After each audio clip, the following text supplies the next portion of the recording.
What if I told you that the once mighty kingdom of Israel, united under the legendary reigns of King David and his son Solomon, eventually fractured, leading to the mysterious disappearance of 10 of its tribes?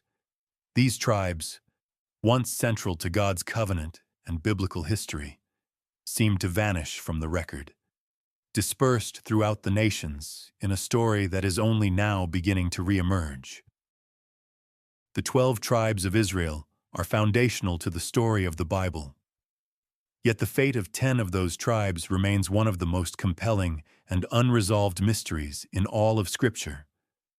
What happened to them? Have they truly vanished, or are they quietly resurfacing, scattered among peoples and places we never imagined? According to the Bible, these tribes were chosen by God for a divine purpose, but due to repeated disobedience and idolatry, they were exiled, cast to the ends of the earth during the Assyrian conquest. Still, even in their scattering, God's promises were never withdrawn.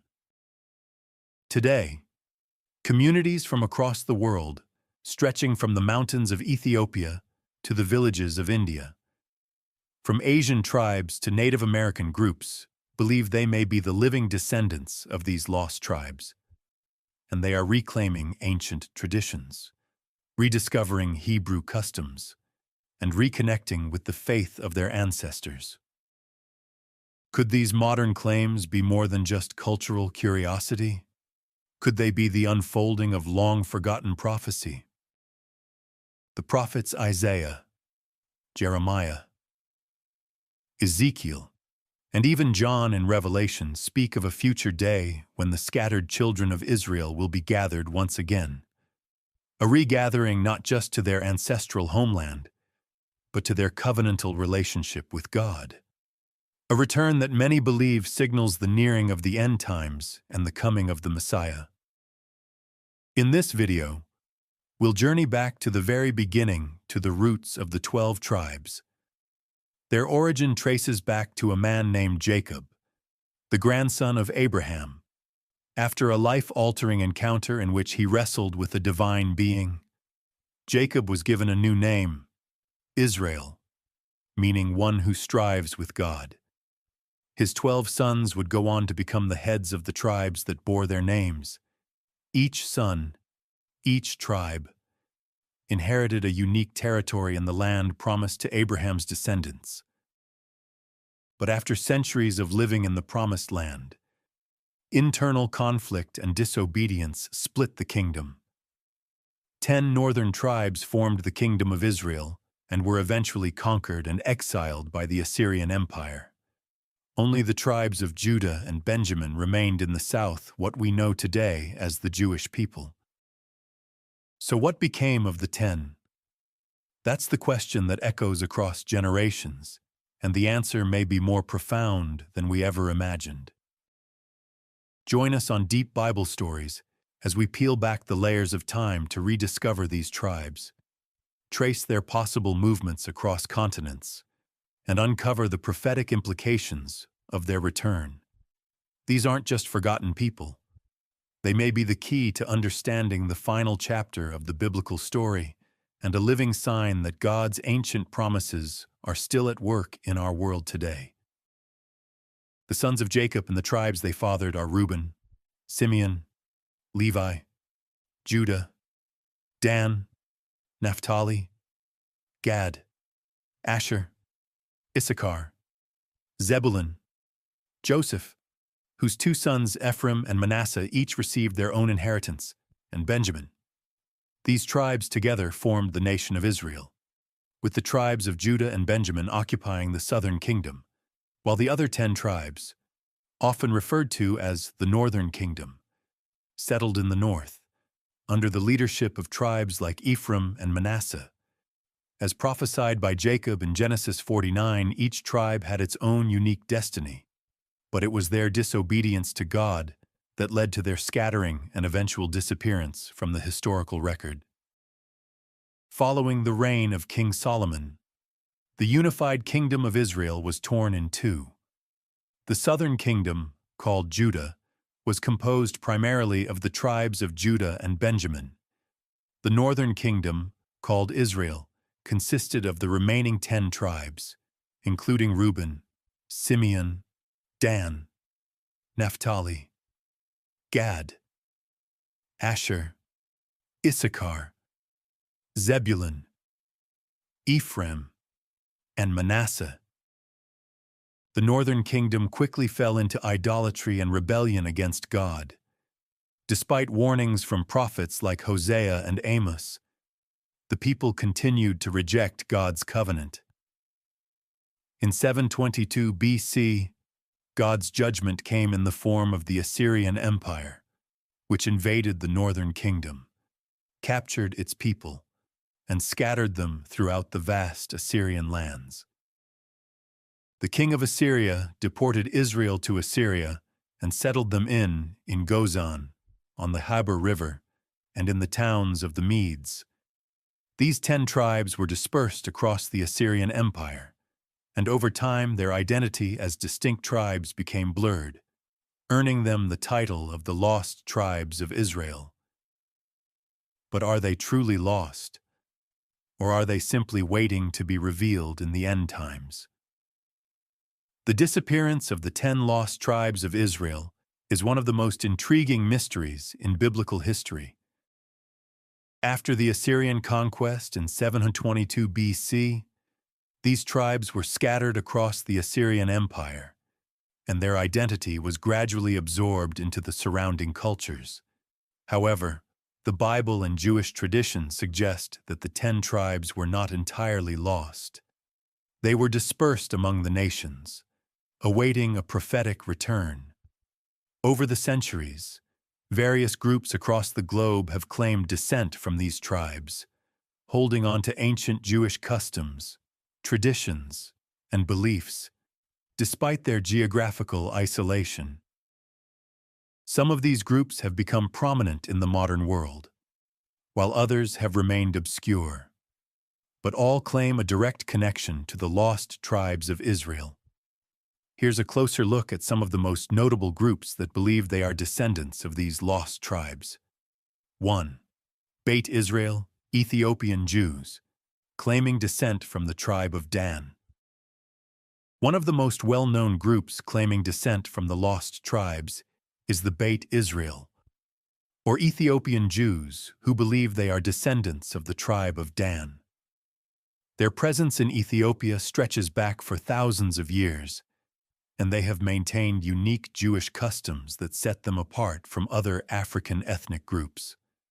The Beit Israel kept the Sabbath, practiced circumcision, followed kosher dietary laws, and observed various Jewish festivals even during centuries of isolation from the broader Jewish world. The Ethiopian Jewish community has long maintained that they are part of the lost tribe of Dan, one of the 10 northern tribes exiled by the Assyrians. Their oral tradition tells of a migration from Israel to Ethiopia via Egypt, where they established themselves as part of a long-forgotten branch of the Israelite people. This claim was supported by their religious practices, which mirrored those of ancient Israel and their unbroken tradition of Judaism. In the modern era, their claim was validated in the eyes of the Jewish world, when Israel's rabbinate officially recognized the Beit Israel as part of the Jewish people. In the late 20th century, through operations such as Operation Moses, 1984, and Operation Solomon, 1991, tens of thousands of Ethiopian Jews were airlifted to Israel, fulfilling a modern echo of the ancient prophecies regarding the regathering of Israel's exiles. Their connection to the tribe of Dan remains a fascinating part of the wider narrative of the lost tribes, and their return to Israel is seen by many as part of the ongoing fulfillment of biblical prophecy. The Bene Israel of India, echoes of the tribe of Ephraim.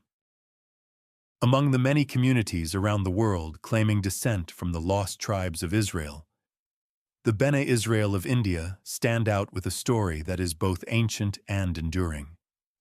Residing primarily along India's western coast, especially in the region of Maharashtra. The Bene Israel community believes they are the descendants of the tribe of Ephraim, one of the sons of Joseph, and a key tribe of the northern kingdom of Israel. According to their oral history, their ancestors were shipwrecked off the Indian coastline many centuries ago, possibly during the Assyrian exile when the northern kingdom was scattered. Surviving that fateful journey, they established a small but resilient Jewish community, far from their homeland, yet deeply connected to its traditions. For generations, the Bene Israel lived in relative isolation from the broader Jewish world. Yet, despite being cut off from Jerusalem, from rabbis and synagogues of the ancient world, they preserved essential elements of their faith. They practiced Sabbath rest, circumcised their sons on the 8th day, and followed dietary restrictions reminiscent of kosher laws. These practices remained intact through centuries of cultural blending and colonial rule, a powerful sign of their commitment to their identity. What's especially striking about the Bene Israel is how they maintained a distinctly Jewish way of life without access to formal religious texts or contact with other Jewish communities. And yet, when modern Judaism began to rediscover them, many were astonished at the similarities they shared with mainstream Jewish traditions. In recent decades, growing numbers from the Bene Israel have made Aliyah immigrating to Israel and becoming part of the modern Jewish state. Their presence adds to the rich tapestry of Jewish diversity in Israel and reignites interest in the prophetic hope that one day all the tribes will be gathered again.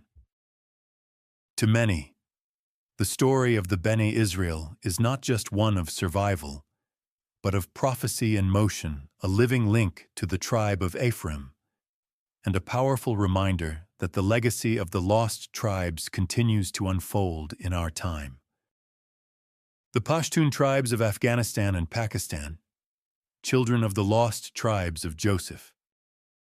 Among the most intriguing claims regarding the identity of the lost tribes comes from the Pashtun people, also known as the Pathans, who inhabit the mountainous regions of Afghanistan and Pakistan. With a population in the tens of millions, many within this ethnic group believe they are descendants of the tribes of Ephraim and Manasseh, the sons of Joseph and members of Israel's northern kingdom. This belief isn't a recent invention. It's deeply rooted in centuries-old oral tradition. For generations, the Pashtuns have referred to themselves as Bani Israel, meaning children of Israel, and have passed down legends and family histories that trace their lineage back to the ancient Israelites. These stories are considered sacred by many within the community and continue to shape their collective identity. Their customs add further intrigue to their claim. Many Pashtun tribes continue to follow practices that are curiously similar to biblical laws, such as circumcision on the 8th day after birth, abstaining from pork, and adhering to strict codes of cleanliness and hospitality that mirror ancient Hebrew customs. These cultural echoes raise compelling questions about their origins. Some Pashtun clan names even resemble those of the Israelite tribes, such as Rabbani and Levani, which hint at a possible connection to the tribes of Reuben and Levi.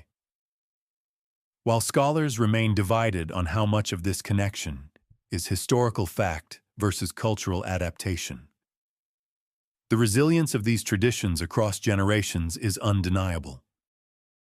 Could this massive population be a hidden remnant of Israel's lost sons? Could their long-preserved identity play a role in the fulfillment of biblical prophecy concerning the regathering of Israel in the last days? Whether symbolic or literal, the Pashtun narrative contributes a powerful and thought-provoking layer to the global story of the lost tribes, one that continues to invite exploration, faith, and deeper understanding. The Igbo Jews of Nigeria, tracing their roots to Gad and Zebulun. In the heart of West Africa, the Igbo people of Nigeria have long preserved a belief that connects them to ancient Israel.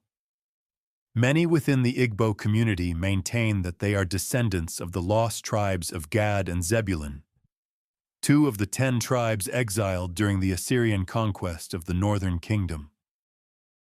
What makes their story compelling is the presence of cultural and religious customs that closely resemble those found in Judaism. From circumcising male children on the 8th day to maintaining dietary practices similar to kosher laws and celebrating specific festivals aligned with the Jewish calendar. The Igbo have preserved rituals that suggest an ancient connection to Israel. Though mainstream Jewish institutions have yet to fully recognize the Igbo's claims, their story has drawn increasing global attention. In recent years, a growing number of Igbos have embraced formal conversion to Rabbinic Judaism and have sought spiritual and physical reconnection with Israel, some even making Aliyah and settling in the Holy Land. Their self-identification, as descendants of Gad and Zebulun, forms part of a broader awakening across Africa, where communities are searching their roots and rediscovering links to the 10 lost tribes. The Igbo story stands as a powerful testament to the idea that remnants of ancient Israel may still exist in unexpected places, waiting to be fully restored in God's time. The Lemba of Zimbabwe and South Africa, a lineage from Levi. Farther south, another fascinating community adds depth to the narrative of the lost tribes, the Lemba people, primarily located in Zimbabwe and northern South Africa. For generations, the Lemba have upheld a strong oral tradition that traces their ancestry back to ancient Israel, more specifically, to the priestly tribe of Levi. Their story tells of a migration from the Middle East to Africa long ago, bringing with them religious practices and a sense of identity that stood apart from neighboring cultures. The Lemba follow dietary restrictions that avoid pork, practice male circumcision, and observe rules of ritual purity customs deeply rooted in the Torah. One of the most striking elements of their tradition is the Ngoma Lungundu, a sacred object they describe as a replica or remnant of the biblical Ark of the Covenant. In addition, genetic research has shown that some men in the Lemba's priestly clan, called the Buba, carry DNA markers, also found among Jewish Kohanim descendants of the priestly line of Aaron, lending scientific support to their ancient claims. Though separated by geography and time, the Lemba's story mirrors that of many other groups' worldwide communities that have held onto fragments of Israelite heritage through centuries of dispersion. Their resilience and devotion offer yet another window into how God may be preserving His people across the nations, in fulfillment of His promises to regather them in the days to come. Their customs, including circumcision, kosher-like dietary restrictions, and the observance of a Sabbath, have intrigued scholars for years. Recent DNA testing has lent some credibility to their claims.